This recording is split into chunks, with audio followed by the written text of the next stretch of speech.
ऐसी मुर्दा चुप्पियां ओढ़ने वाला समाज बहुत जल्दी गूंगा हो जाता है। महुआ मोइत्रा के मामले में उनकी पार्टी कुछ बोलने को तैयार नहीं है।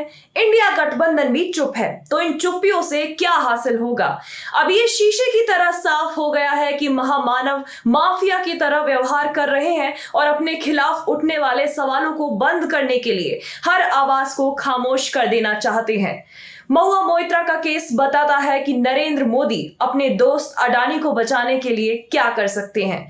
चाहे वो कितना भी ताकतवर बिजनेसमैन क्यों ना हो, चाहे वो कोई भी हो, सुप्रीम कोर्ट का वकील हो या नेता हो, माफिया सबको झुका सकते हैं, सबको डरा सकते हैं। और इसी केस से पता चलता है कि कोई भी कॉर्पोरेट क्यों विपक्षी पार्टियों के साथ खड़ा नहीं होता है। हर बिजनेसमैन नरेंद्र मोदी के आगे दंडवत है।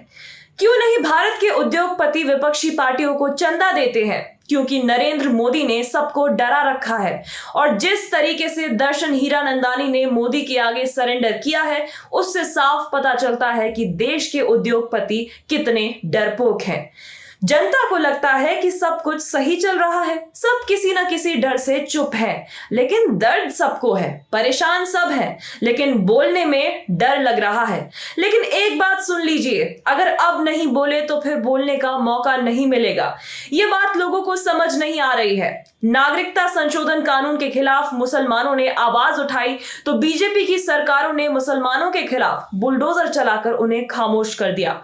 किसानों ने आवाज उठाई तो उनके खिलाफ लगातार पुलिसिया कार्रवाई की गई। सत्यपाल मलिक ने आवाज उठाई तो उनके खिलाफ भी एजेंसियों को लगा दिया। न्यूज क्लिक ने मोदी की चाटुकारिता से इनकार किया तो उसके खिलाफ दिल्ली पुलिस को लगा दिया। जिस किसी ने भी सवाल पूछा, मोदी ने उसे चुप कराने के लिए हर हथियार आजमाया।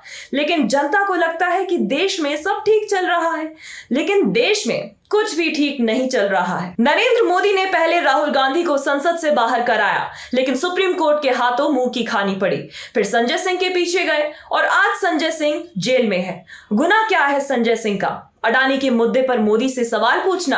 अब महुआ मोइत्रा का नंबर है। जिस तरह से चीजें चल रही हैं, सत्ता की मंशा साफ दिख रही है। जो व्यक्ति 4 दिन पहले कह रहा था कि वो बिजनेस करता है, राजनीति नहीं, वो 2 दिन बाद सादे कागज पर वो सब लिख देता है जिसे पहले वो खारिज करता है। इस सब के पीछे अदृश्य शक्ति कौन है, क्या जनता को पता नहीं है?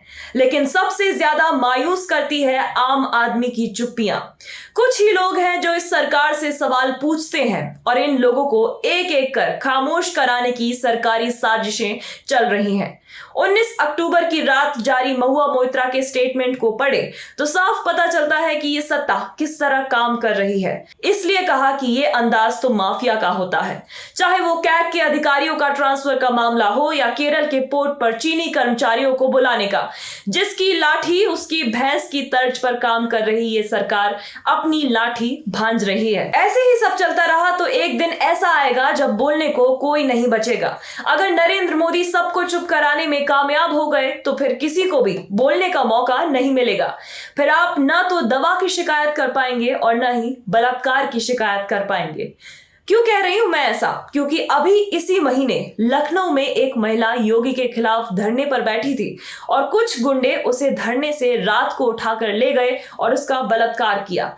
यह है आवाज उठाने की कीमत। लेकिन ये कानून का शासन नहीं है, इसे राक्षस राज कहते हैं।